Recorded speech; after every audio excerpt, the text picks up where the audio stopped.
You should never have any aches, pains, symptoms of any kind, because the human body is a miraculous machine that has been created to heal itself and take care of itself if we don't interfere. If the human mind is powerful enough to make yourself sick, it's also powerful enough to heal you. You just got to find out, why did you do this to yourself? But I have seen human bodies be put back together totally. And I've seen where they were going to have surgery and they wouldn't have to have surgery. There's no pain associated with anything they do. It's all done with energy, the white light energy, like electrical currents. This is where I get my happiness and satisfaction from teaching this, discovering it and teaching it, and wanting the world to know how powerful your mind is. Some of the varied backgrounds of the people that we have seen in the Level 1 classes include hypnotists, energy workers, nurses, doctors, massage therapists, stay-at-home mothers, CFOs of companies and engineers, just to name a few. We're looking for individuals with a passion factor who want to help people.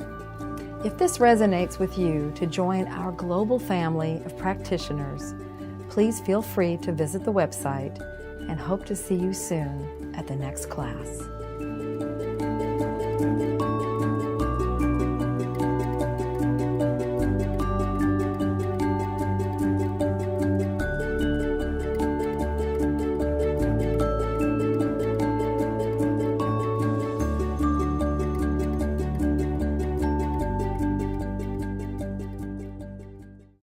It's researching Mu, and millions of people have been exposed to the theories of my great-grandfather.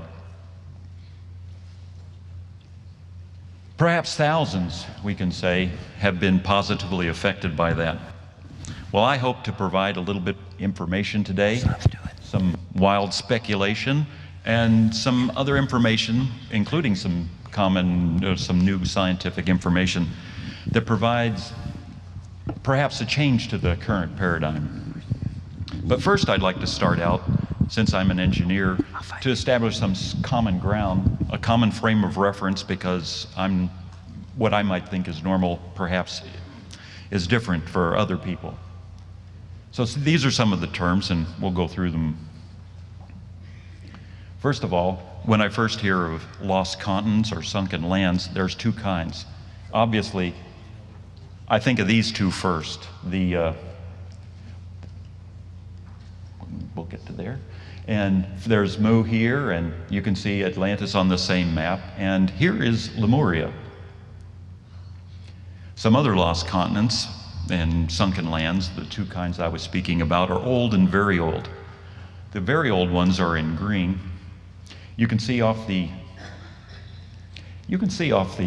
west coast of Australia here, Tasmania. There's a recently discovered sunken land that's millions of years old. It's 24,000 square miles, about half the size of the state of Arkansas. Another one is the Darwin Rise over here in the Pacific. Now, when you're speaking about historical things that have been written about, there's the lost city of Dwarka off the western coast of India. We can talk about the Mediterranean Sea, where recently they uncovered the remains of Heraklion, which was written down, but no one had ever known it was there, but until they finally found it about 5 years ago. And then we have Doggerland here in the North Sea. These were all above sea level in the before the last ice age. Also, the University of South Florida, or the University of Florida, has been doing excavations 20 miles out in the Gulf of Mexico and bringing up the remains of humans and human civilizations. So that's what I think about when I think about lost continents and sunken lands. As far as mental powers, I think of what is available to an individual that they can do on their own. It's completely inherent to their character and abilities. as opposed to spiritual powers, where you call on some external entity to provide that power for you. And for lack of a better term, a magical power. So that when individuals take the opportunity to understand their relationship with the universe and understand the underlying mysteries of how the universe operates, they're able to manipulate external entities and powers and physical objects to do what they want to do. Now, if I could set up the three of them, if I have a rock sitting over there and I wanted to move it, if I just used my brain and it just got up and started to move, I'd call that a mental power.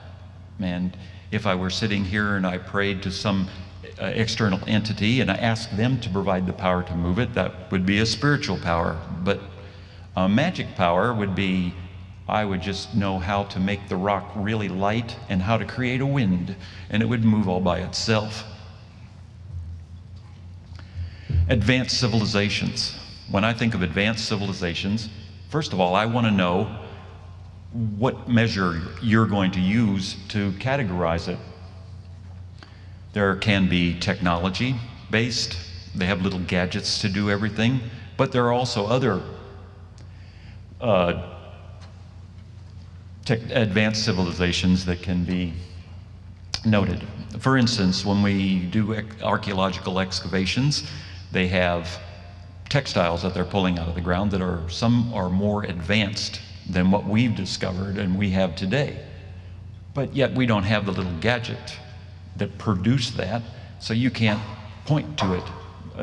Likewise, there's the colossal structures that have been created, but nobody has gone through and shown me how they can move them, or that kind of technology is missing. So another way perhaps to look at advanced civilization is quality of life. Can they provide sustenance and shelter for their entire population so that nobody goes hungry? And then there's also the governance aspect of it. Can individuals be free in their homes? They don't have to worry about somebody breaking in. They have everything they need, and the government pretty much takes care of them. Now, catastrophes. We can find out that catastrophes are civilization-ending events, earth-impacting comets, earthquakes, volcanoes that absolutely wipe out places. So the people called the Mahakari in Japan, they believe that Mu and Atlantis were taken out by a nuclear war. My great-grandfather thought it was the collapse of the Archean gas belts, and we'll go into that a little later.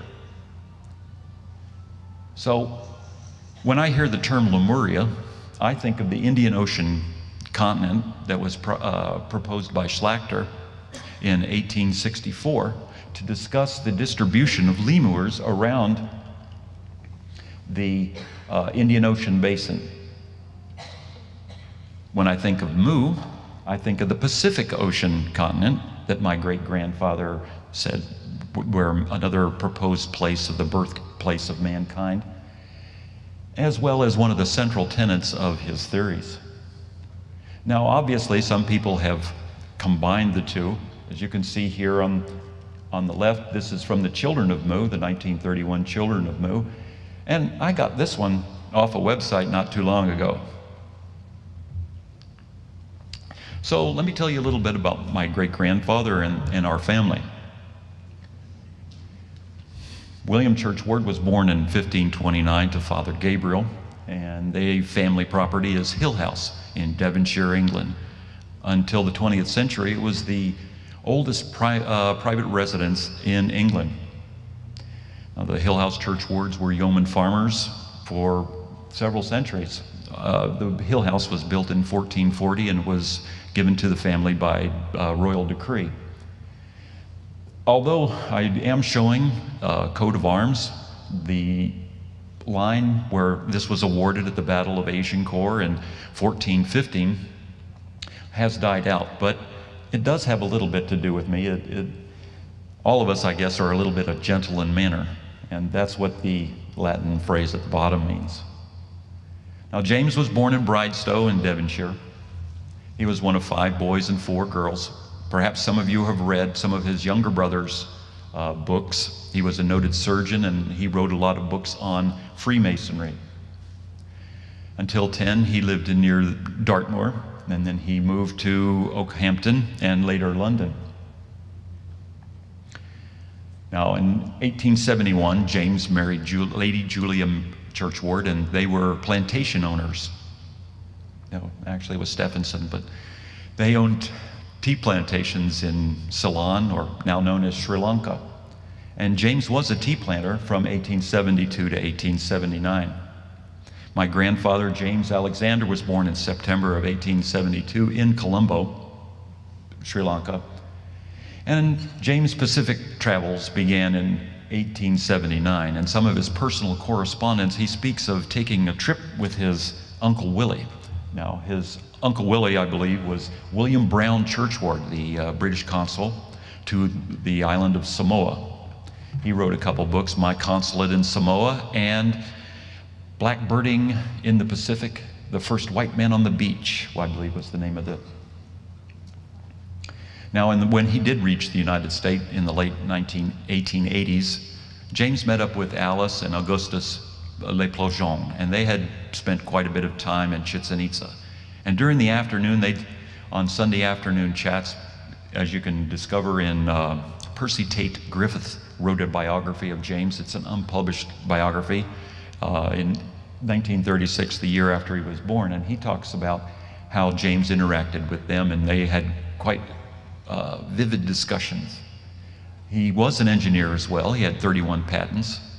In 1910, he sued Bethlehem Steel Company for $16 million for patent infringement. And James had designed armor plating for warships and whatnot. And they stole his patent and sold millions and millions to the government, so he sued them and got a big award, and he moved to Lakeville, Connecticut after buying a large plot of land on a lake with an unpronounceable name. I would try, and so in 1914 he began again on his research of Mu.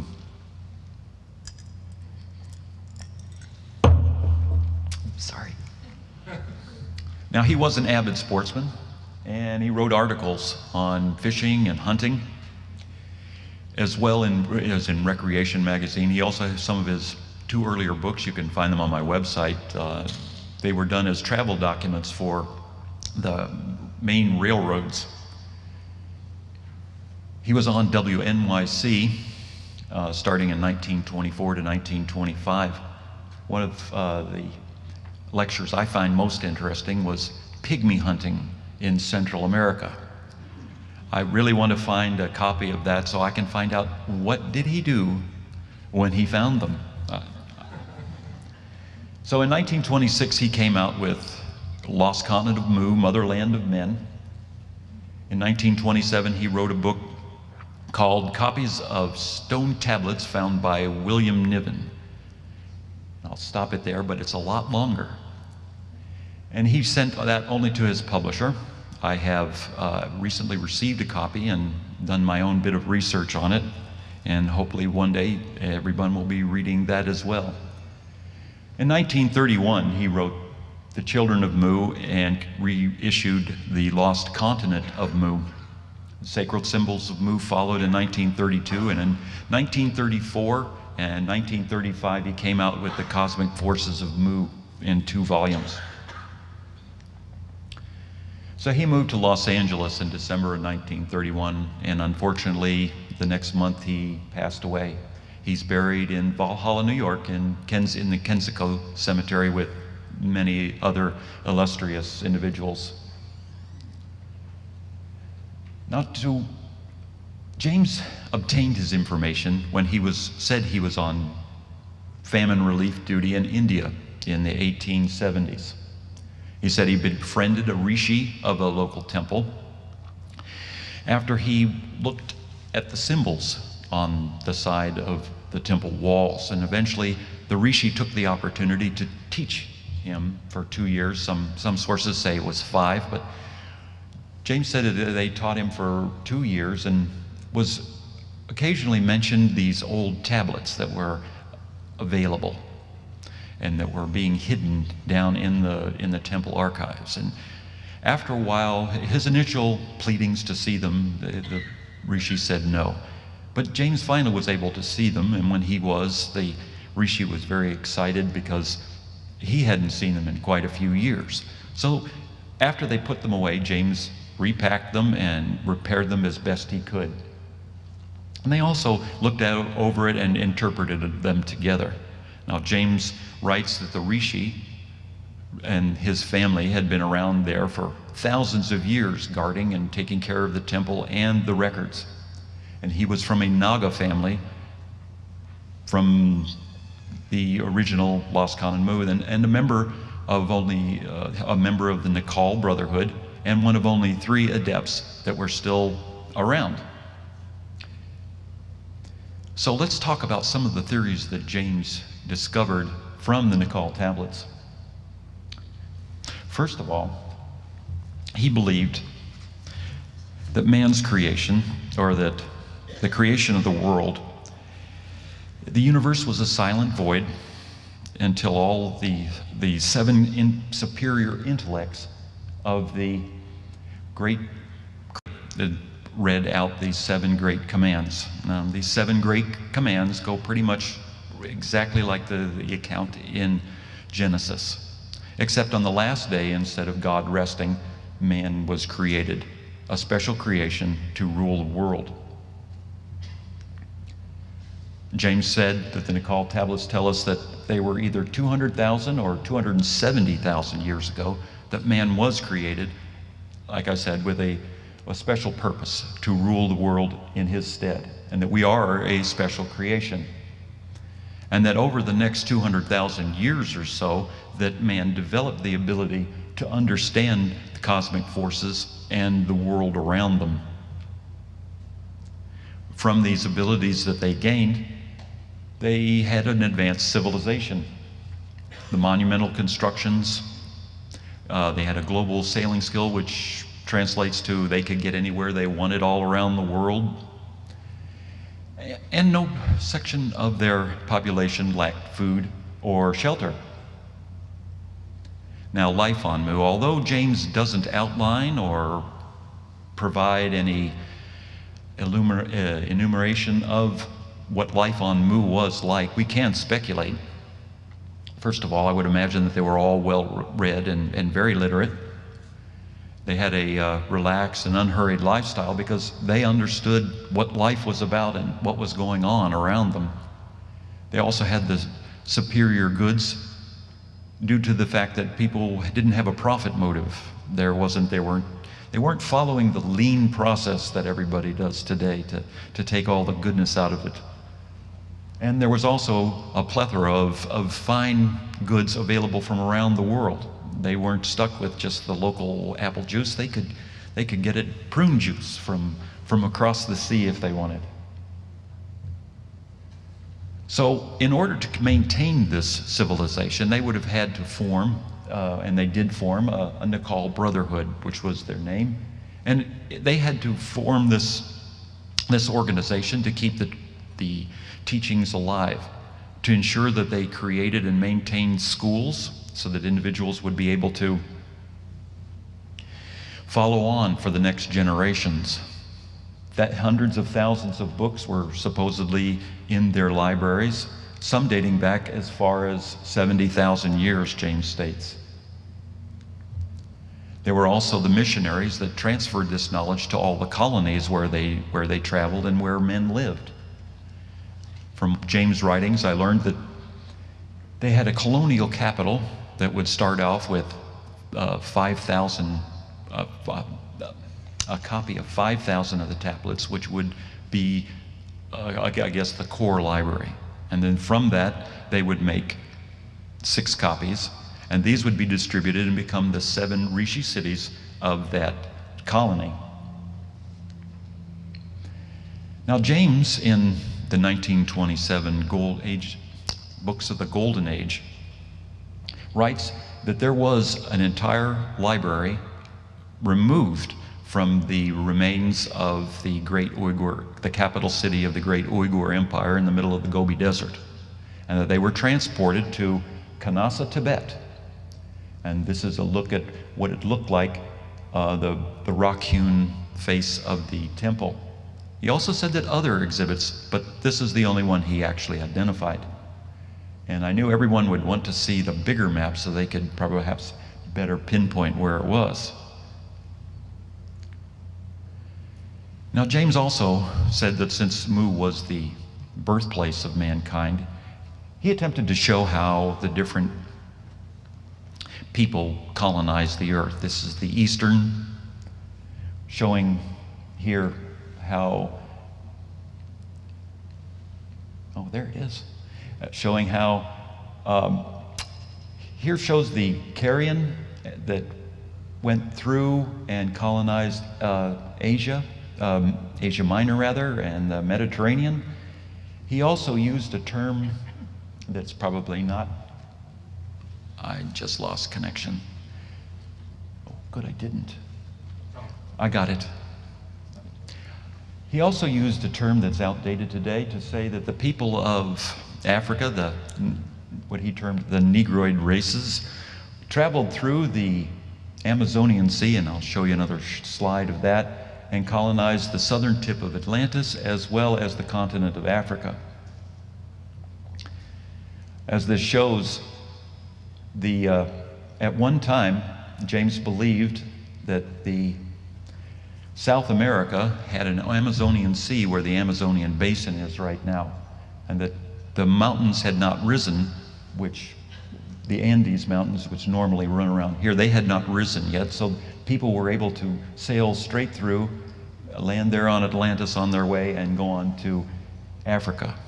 And James mentions that he found this map in a monastery in Tibet, maybe even Kanasa. Okay, well, I got that. Hello? Oh, okay.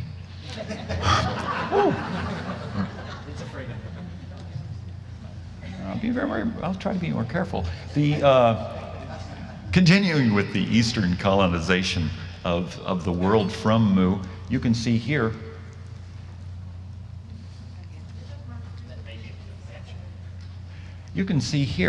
where the North America and Central America was also colonized. Now looking at the Western, James shows here where the Uyghur people left, and here's their capital city. The Naga people came this way and colonized Burma, India, and then became the people from Babylon and Akkadians. And also there were the Tamils that went south, and I'm out. Yes, please. And this shows the lines of people that came through. These would be the Tamil people. And next. This shows the Great Uyghur Empire. And again, this. Just tell me, just show it. Okay. Go back. One more. This shows the Great Uyghur Empire, also the lines of the colonization, and provides an opportunity for actually a color map that he presented. Catastrophes. James believed that catastrophes had brought down Mu, not once but twice. The first time were some earthquakes that brought down some of the civilization and killed a lot of people, and the people rebuilt and became confident, and then eventually they were destroyed by the collapse of the Archean gas belts. Now, in these next few slides, I'd like to demonstrate what James said about the collapse of these archean gas belts. As you can see, progressively the lava starts to flow upwards, eventually causing pressure, cracks, breaking onto another set of the archean gas belts. Eventually they break through to the surface where the volcanoes explode. Once everything collapses, the water just rushes in. And this is what James believed ended the civilization. This is just one of the maps that James provides in his books on how the archean gas belts were around the world. He was very keen to keep many notes in his scrapbook on volcanoes and earthquakes and whatnot. James also believed that there was a magnetic cataclysm at the time which caused a north-running ice wave and wiped out the eastern half of the Uyghur Empire. The drawing on the left shows what he believed that would look like to the people that were there. Now, I'd like to take a bottom-line look at James' theories. Now, as Dolores said, mainstream looks at James saying that there was a continent in the middle of the middle of the Pacific Ocean, and then they immediately say, "Oh no, you're crazy," and that's where everything stops when they talk about it, because they don't want to talk any further. But as I've shown, that wasn't the only thing James talks about. For instance, here's a sunken landmass. It's called Sudaland, and we saw a little map of it earlier where the people were coming through, the Tamils were coming through. But at the end of the last ice age, all that in gray, it was a landmass. It's on the Pacific Ocean, and was there. They're pretty sure it's there. But we're looking at all the fossils of the hominids that were previously discovered, Australopithecus, Cro-Magnon, and all those, and we're discovering that they're fossils. But what if the fossils didn't have the opportunity to form here? We can also point to, there are other land masses that have sunk. Just Doggerland is one, Heraklion, the lost city of Dwarka. I can even point to that in the Gulf of Mexico, which is real close to my house.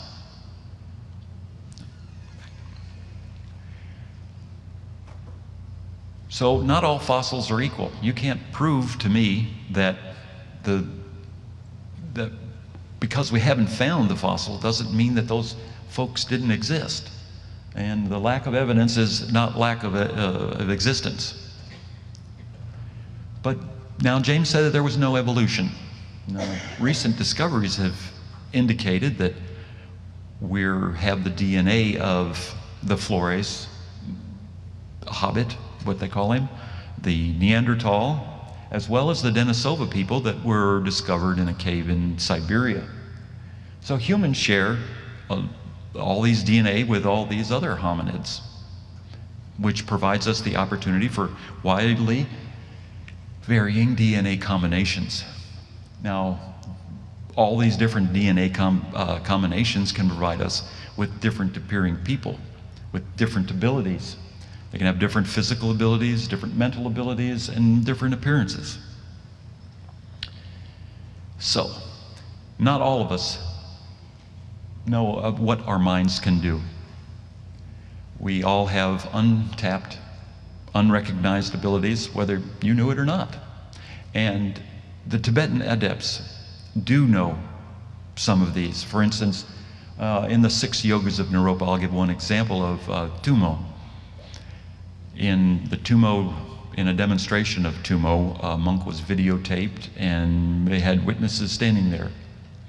They took his outer robe, dunked it in water, and laid it on top of him. And he entered in his meditative state, performed his practice, And pretty soon you started to see the steam rise off of his robes, until eventually it was bone dry. Now, I myself don't know how that was done. Eventually, with a lot of study, I might be able to determine it. But all of us, I believe, have seen things that we don't understand. We don't know the causes, but it really did happen. Now, the catch to this is that somebody with these abilities would be unwilling to show them to other individuals. This demonstration on Tumo was done with quite a bit of reluctance, but they wanted to demonstrate it. A person that has these abilities are not the end result. They're not the goal. They're an end product of their teachings and their meditational abilities. And the fact is that they really have lost their ego, and they don't need to tell anybody that they have this power. And the reason I'm mentioning is that individuals who undertake these attempts at practices and whatnot can be dangerous. They're very dangerous in that it can affect your mind and hurt you really not very well. So now that we have this varying individuals, varying DNA, populations of DNA, they can take along their intellectual abilities and apply science over 200,000 years to provide the opportunity to learn how to manipulate the cosmic forces, or they can just require training to get their inherent abilities. But what if there was a special population? They had this perfect DNA where they had the opportunity they were intellectually and or technologically advanced in that they knew what was going on when they were born. And all of us know about the indigo children and some of the individuals that just pop up and, how did you know that? We don't know how they did it, but it's in their DNA. And so this special population would obviously have good governance and provide food and shelter for all, and we could identify them as an advanced civilization. Obviously, if you were going to keep this civilization going, you'd want to form a brotherhood. I won't use the same name as James, but they had to be the keepers of the knowledge. They had to have libraries where they kept this knowledge recorded. They had to create and maintain colleges and schools. And they also had to proselytize, go out to each of the colonies and tell everyone to maintain this teaching so that they maintained their civilization. Also, they'd have to protect the faith from people who would wish them harm. So allow me to summarize. James believed that there was a sunken Pacific Ocean continent. Now, I used the example of Sundaland, but I could have said Yonaguni or Okinawa, or maybe they were both all the same thing. Man was a special creation. Well, I made a wild speculation that we could possibly have a special population through DNA of hominids. James said that they had special powers. I think that maybe it's possible that the other civilization could have had special powers. An advanced civilization would appear advanced to a not special group of people. And obviously we'd have this brotherhood to maintain the teachings, the lifestyle, and the civilization that they had become used to. But what is unstated so far, and maybe I've stated it, but I wish to reiterate that man has a divine spark in him, and that was one of James' points. Whether this divine spark, whether it was a unique DNA or whatever, we have that divine spark in us. We also is the realization of our shared human existence, the fact that we're all on this earth together, that we all come from a special place, that we're all together We all have the same backgrounds. We all came from the same group of people. And that at one time, everybody worked together. Everybody got along together.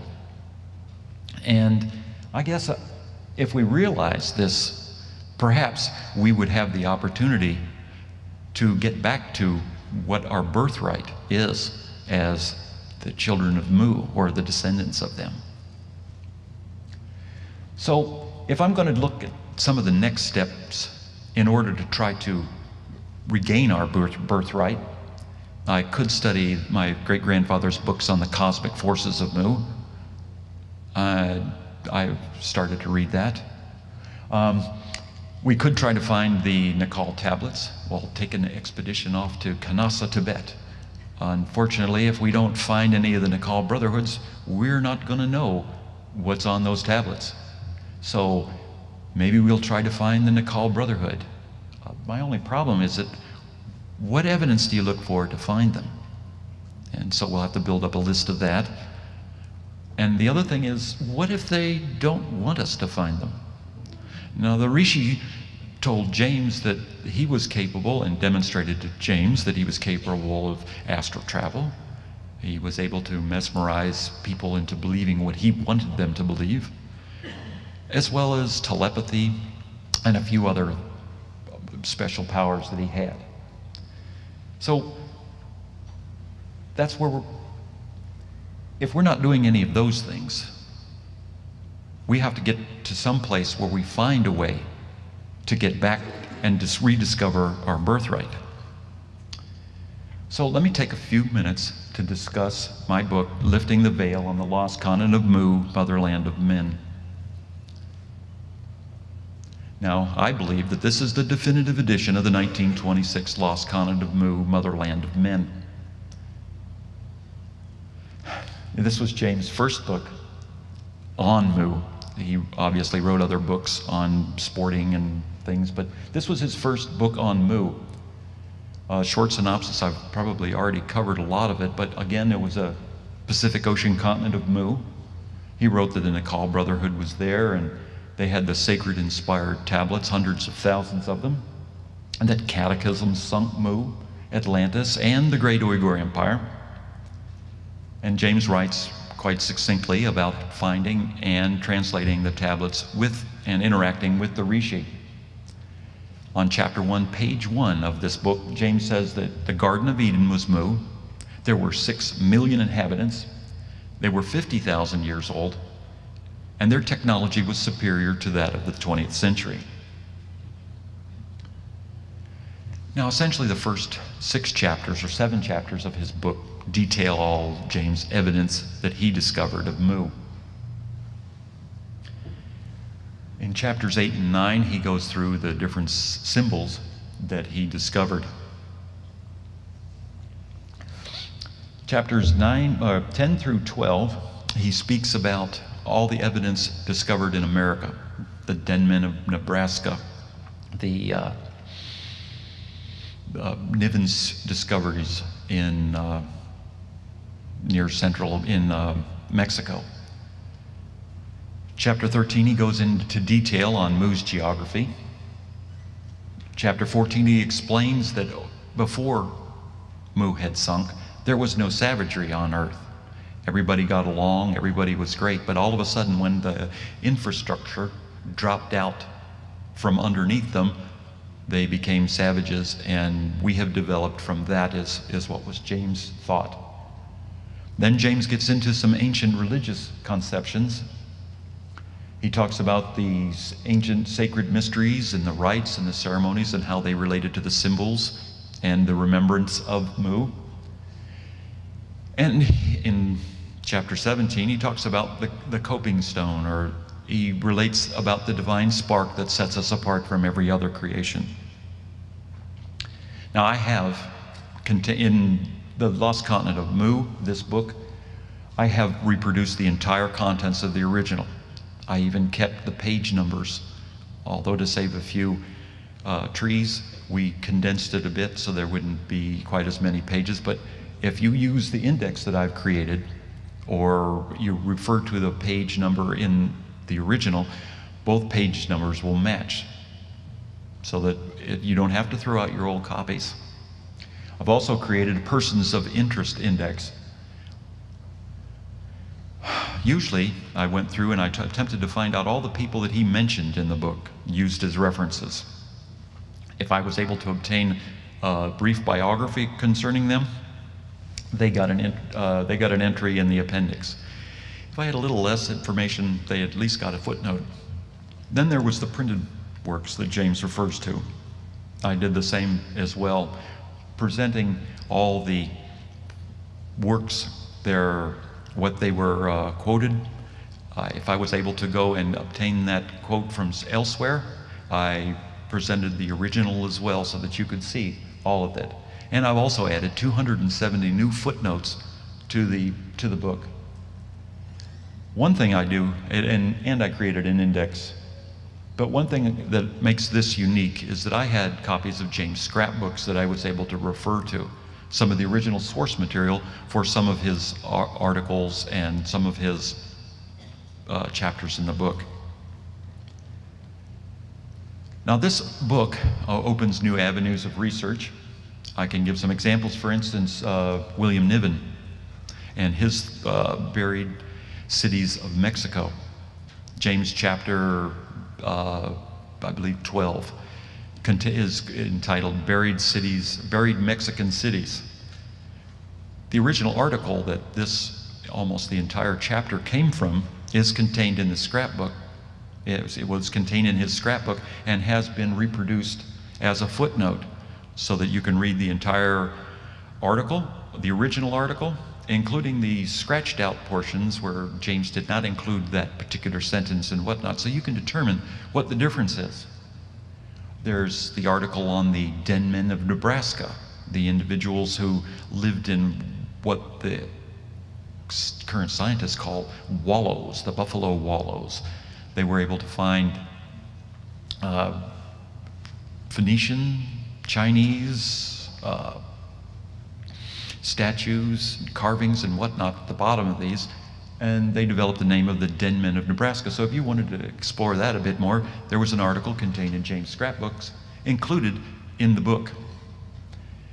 Now, Pyotr Kozlov was a Russian army officer, and he, in James' book, when they're discussing the great Uyghur Empire, discovered a great city in the Uyghur capital city is what they called it, and he dug down and discovered these amazing, the tombs of the 7 Tartar kings is what it's in the original article it says. And James writes part of one of his books, part of one of the chapters is all about the Uyghur Empire. And I had been searching and searching for the information on corroborative information to say, where's another source of information on this? I can read about it in James' book, but where else? Well, if you want to find something else about it, you could pick up Lifting the Veil on the Lost Continent of Mu and get the entire article that details the Kozlov's discoveries in Central Asia. And this is the symbol that James believed was the royal escutcheon of Mu. But I'd like to leave you with these thoughts.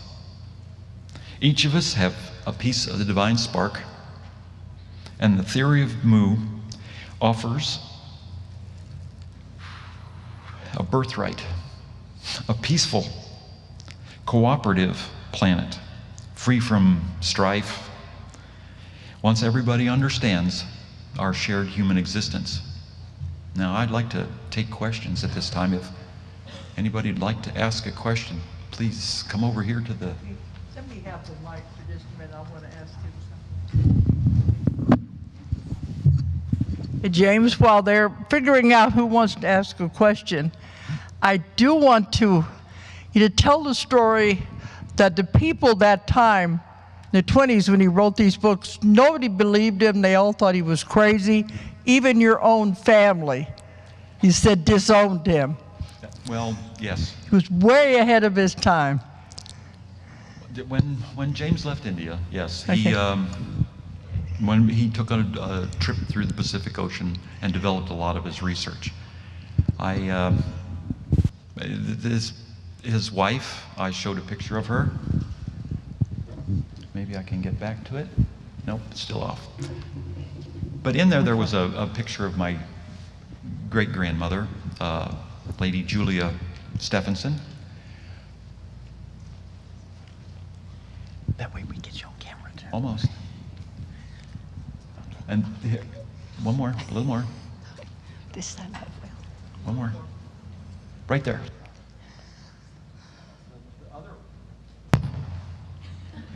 The other older picture that occurs earlier, this is Louise Hare, who was James' common-law wife. And this is another reason why they weren't too happy with my great-grandfather, because when he won the settlement, he immediately turned it into the property, but it wasn't in his name. This is his common-law wife, Louise Hare, that purchased the property. So the family was pretty angry. My father spent summers with my great-grandmother at her home. She was a very angry woman because of several reasons, not the least of which was this. And so when I went to school and somebody first asked me about the lost continent of Mu, I went home and I said, "Hey, Dad, Mom, they're talking about my great-grandfather, and he wrote books." And so he'd never read them. He didn't care anything about them. But the reason I've undertaken this research is that that's my background. This is all hooey. On the other hand, everybody's asking me questions and telling about how this has helped them and what a uplifting thing this is for humankind. So I had to take this research upon myself to see if there was any truth involved. And so that's why I undertook the Lifting the Veil to write the book and provide more information, not just for me, but for other people who wanted to further study the subject.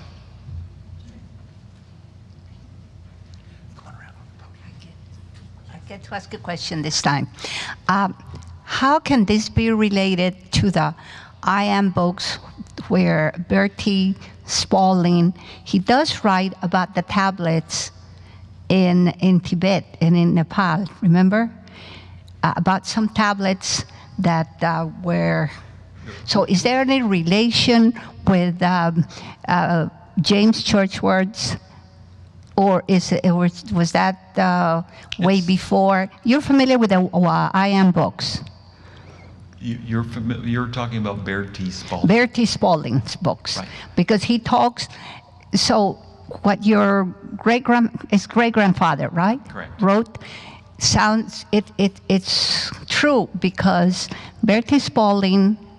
See, I had never heard about James Churchward. He wrote about all this rishi, not rishis, but people who would appear and disappear, astral travel, etc., etc. So how, is there any relation to? Absolutely. I'm glad you brought that up. Actually, James' books, when he wrote them out by hand, were published by Bertie Spalding's wife. And there is another book that was written, and I hope to eventually find it and obtain it one day. I have like 4 or 5 pages of it in the cover. It's called The Colonies of Mu, and it was like a 400 or 500 page book that Mr. Spalding's wife, Mrs. Spalding, typed out on the typewriter, but I guess the publisher wouldn't take it. So it eventually became what is known as Children of Mu, which with a lot of redaction. I was just hoping to catch an eye and see what else he wrote, what is missing from the Children of Mu. Thank you for all your sharing. Can you clarify for us, is Lemuria and Mu 2 different locations, 2 different things, or one and the same? And was there any in the research about visitation from beings from elsewhere, like star visitors to any of these colonies? To answer your first question, as I presented earlier, in my view, Lemuria was a continent proposed by Schlachter in 1864 to talk about why there was lemurs around the Indian Ocean basin. Later, Haeckel said that this was, he proposed that it was the birthplace of mankind. Mu, on the other hand, was something my great-grandfather came up with obviously in his 1926 book when they broke ground on it, when he broke the groundbreaking book he wrote to define that it was a Pacific Ocean continent. As I showed earlier with somebody renaming the map, that has shown that other people believe that Mu was Lemuria, that they need to add an extra L-E and R-I-A to it. But Madame Blavatsky in the late 19th century also spoke about Lemuria, and I'm not sure where the location for her Lemuria was. But in my mind, the two are separate. But obviously other people can call it that. James came up with the name Mu from his interaction with the Rishi and from reading the Nikal tablets. And your second question? Was there any indication in your research that there was star-brother communication with them? James does not outline that and doesn't mention that at all. Because it was unheard of in those days. Well, actually it wasn't. Actually, Madame Blavatsky. They believed in it? Yes, Madame Blavatsky also came up with some of the guardians that had come. It goes back that far. I didn't think it went back that far. That's good to know. Okay.